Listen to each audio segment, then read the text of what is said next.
সবাইকে সুপ্রভাত, সবাইকে রাধে রাধে জানিয়ে আজকের একটা ছোট্ট ব্লগ অনেক দিন পর তোমাদের কাছে শেয়ার করছি। তো আজকে হলো একাদশী। তো একাদশীতে সকাল সকাল উঠে স্নান করে সবজি বানিয়ে ঠাকুরের বাসন পরিষ্কার করে ধুয়ে ঠাকুরঘরটা সুন্দর করে গুছিয়ে কাপড় পাল্টিয়ে পুজো দিয়েছি। এই যে গোপালের যে ড্রেসটা সুন্দর পরিয়েছি সেটা একটু তোমরা দেখে নাও, কি সুন্দর লাগছিল আজকে গোপুকে।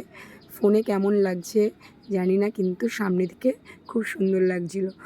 আরও গোপালের জন্য একটা কানের বানাতে দিয়েছি, সেটা খুব শীঘ্রই আনার চেষ্টা করছি, আনলেই কানে পরিয়ে দেবো। আর গোপুকে দেখো পাশে একটা ছোট্ট ঘটিতে জল দিয়েছি।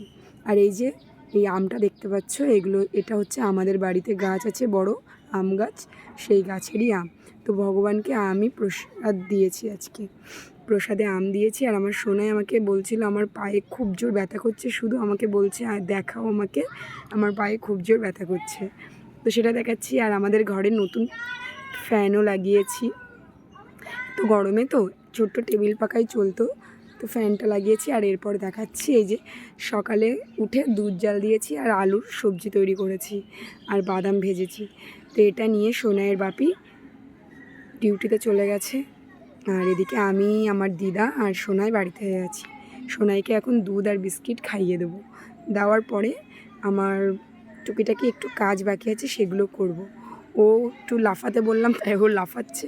আর এই দেখো আমাদের ঘরের ছোট্ট ছোট্ট কিছু ফটো তোমাদেরকে দেখাচ্ছি। এগুলো তো তোমাদেরকে অনেক দিন তোমাদের সাথে কথা হয় না, তোমাদের সাথে কোনো ব্লগই দেওয়া হয় না। মাঝে মধ্যে আমি একটু লাইভেই আসি, তাছাড়া লাইভেও আসলে আমি তোমাদের সাথে অত কথা বলি না, বিশেষ কিছু দেখানোর জন্যই লাইভে আসি। তো তোমরা আমাকে লাইভেও অনেক সাপোর্ট করো, অনেকে জিজ্ঞাসা করো, আমি সব কিছুরই রিপ্লাই দেওয়ার চেষ্টা করি। আর এই দেখো সোনাই কিন্তু সবজিই খাচ্ছে, আজকে সবজি প্রসাদ পাচ্ছে। এই যে আম আর আলুর সবজি আর বাদাম, ওর আজকে দুপুরের টিফিন ছিল, দুপুরের লাঞ্চ। তো আমরাও সেটাই প্রসাদ পাবো।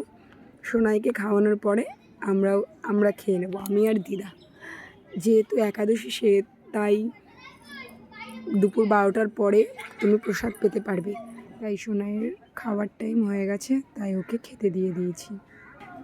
দেখি টাইমও হয়ে গেছে, ওর জন্য সোনাইকে খাইয়ে নিচ্ছি।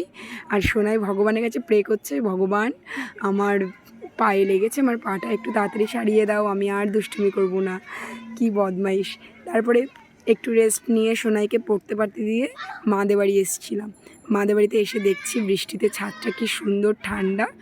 তো ছাদে উঠে দেখছি আঙুর ফল গাছগুলোই, এই যে এই দুটো থোকই আছে, আর সব কটা থোক প্রায় পেড়ে খাওয়া হয়েই গেছে, তোমাদেরকে লাইভে একদিন দেখিয়েছিলাম। আর এই বৃষ্টির সিজন না, পেয়ারা গাছে প্রচুর পেয়ারা ধরেছে। আর কুল গাছেও দেখছি ফুল ধরেছে, আবার কুলও হয়েছে। আমি তো দেখে অবাক হয়ে গেছি, কারণ এরকম টাইমে হয়ই না। আর সবথেকে বড় কথা, আমি তো দেখে অবাক হয়ে গেছি, বাবা আমাকে ফটো পাঠিয়েছিল কিন্তু আমি বুঝতে পারিনি, কিন্তু আজকে এসে দেখলাম যে আমাদের ছাদ বাগানে ড্রাইগন গাছ হয়েছে, ড্রাইগন ফুলটা ফুটেছে, বৃষ্টির জলে ফুলটা পুরো নেতিয়ে পড়েছে। তো ভিডিওটি পুরো শেষ পর্যন্ত দেখার জন্য সবাইকে অসংখ্য ধন্যবাদ। রাধে রাধে, আবার দেখা হবে নেক্সট ভিডিওতে।